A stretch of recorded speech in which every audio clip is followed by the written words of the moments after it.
Jay, it's been reported that you'll be heading to Kentucky. Just why did you feel like that was maybe the next step for you after this season ends? I think I was really intrigued with Will. Will Stein, the new head coach. And, when he reached out to me, just his vision. I went up to Kentucky a couple years ago when I was at Florida. They beat the brakes off of us, and I thought, man, it's a really nice place. I think the chance to be, kind of autonomy as defense coordinator was really important to me. And this was one I felt really good about, and that was kind of the decision. And just take us through the process. I mean, it seems like it's pretty common right now across the country. There's a lot of coaches that they might be having a next move, but they're staying at their current school. Just what's the process here like for you guys in this building, and just kind of how that dynamic's played out? Yeah, I mean, I hope if you ask Torian and Damian and Scooby and Noah, they would say there's nothing different, right? I'm spending the same 24 hours a day I'm spending on football with them. I think Will's been great. He's going through it too at Oregon. So I'm just really focused on winning this game and the path to the playoffs for these kids. I feel like that's the most important thing. And when I get home at night, I spend as much time as I can, reaching out to Kentucky players and doing those things and trying to get ready for when that happens. Let's go right side front to Carl Carroll from 247. Jay, I want to ask you about Lyle Hemphill too.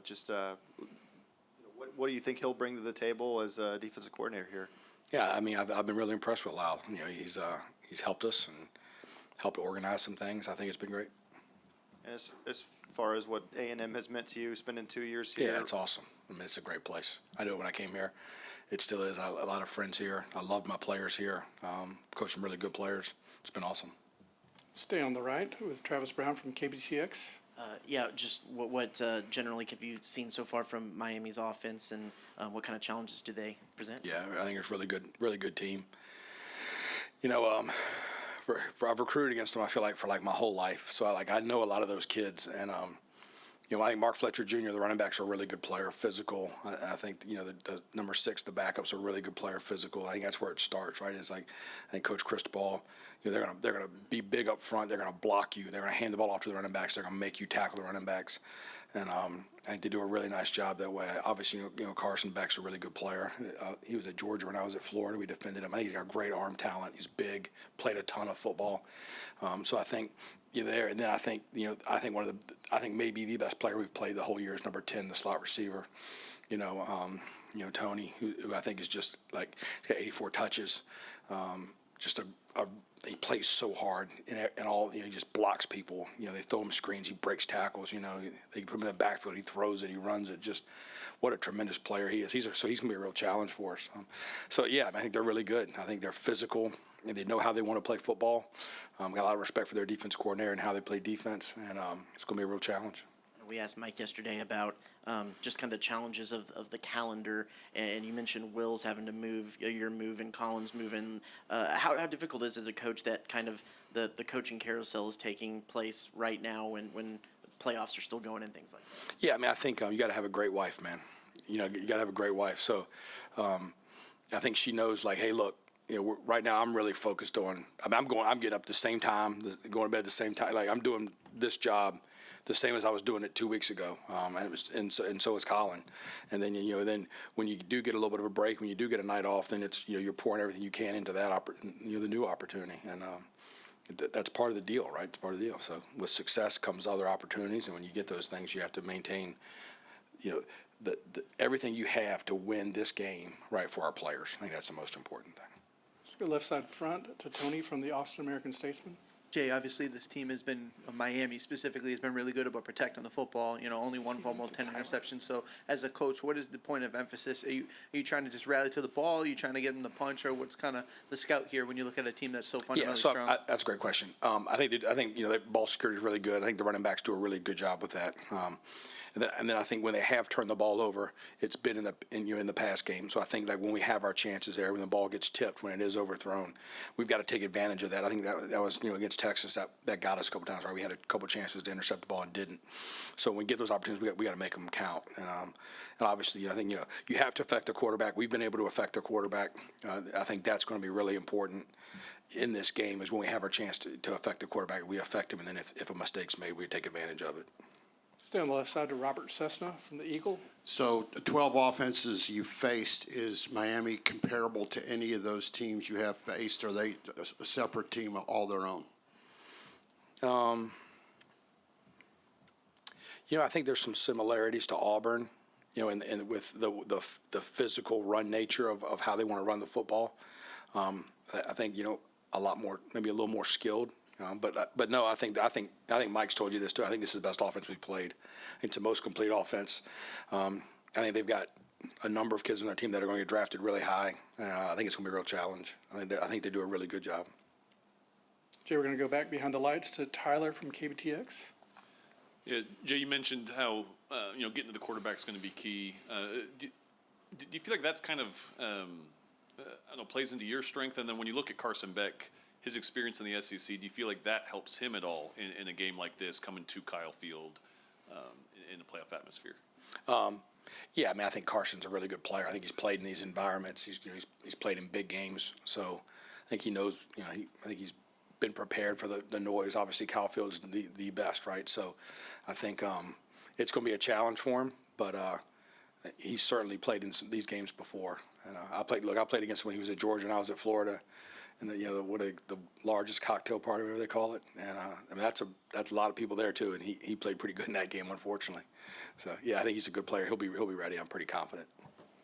Let's go left side middle to Rob from Aggieland Illustrated. Howdy, Coach. Howdy. So we got a little peek of about 15 minutes of practice today. Guys were in helmets, sweatpants.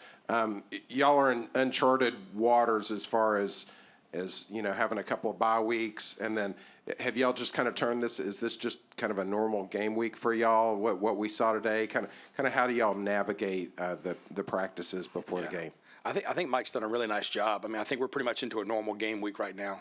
Today was a normal Tuesday, but the preparation we did, the 4 or 5 days before this, I think it has made it like, the schematics are kind of in place now. So now we can really focus on the fundamental, getting back to playing, fast fundamental football. And I thought we did that today. I thought it was good. So, we're trying to make this week as close to a regular game as it can, with the time ahead of time to prepare them a little more, so that now we're kind of ready to go. So yeah, but I'd say today was pretty normal. We're going to right side to Olin Buchanan from Texags, and then Zoom questions. Yeah, Jay, as you know, we all know that the quote, I think Mike calls it misfits, has been the issue with big plays this year. It's been a recurring issue. So I guess my question to you is, what do you think it's going to take to tighten that up, and what kind of progress do you think y'all been able to make in the last 3 weeks? If it was one thing, I think we'd say, man, fix that. So I think part of it is sometimes the run structures have been a little bit light at times, and so sometimes you're kind of playing the pass a little bit. That happens some, but look, our kids are well aware of the mistakes that they've made, at all 3 levels, and I think we're committed to fixing those things. And I think the extra time, the extra preparation for an opponent will help with that a lot. Let's go back row to the right to Nolan with some Zoom questions. First question on the Zoom is from Brian Davis of the Houston Chronicle. Without rehashing the first half of South Carolina or the second half of the Texas game, what have been some of your overall thoughts about the defensive direction in the last month, and is the unit ready for this type of challenge? It's been a little more up and down than we would like, but I think our kids are ready to play. Second question on the Zoom is from Kirk Bowles of the Houston Chronicle. Why is Miami so successful on third down, and do you believe this is the most critical factor of the game? I think the third down matchup is going to be key. I think they do a really nice job of staying out in third and long. We do a really nice job of getting people into third and long, so I think that will be a big part of it. I think when you've got physical backs and a veteran quarterback who sees things really well, I think they get you in 3rd and 3, 3rd and 4. Their ability to execute is really high. So I think it's going to be important for us that, we keep them off schedule. We get them into 3rd and long where, we've been a lot more successful this year. All right, let's go left side to Robert Cessna, and then we'll finish up with Sydney. Jay, if I remember right at the beginning of the season, Scooby was healthy. You thought he's going to have a big year. My point, Sanford has come in and played well, but how much has it hurt you, defense, not having a healthy Scooby? Damien's done great, but I think Scooby has the ability to make some splash plays, right? Like run some things down. When he's been healthy, like look at LSU. I thought he played. There were some games, some plays he made against LSU that were dynamite.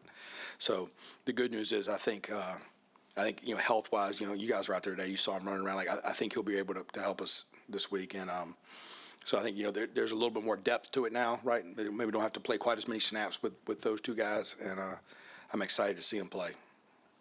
Let's go back to Sydney from KAGS.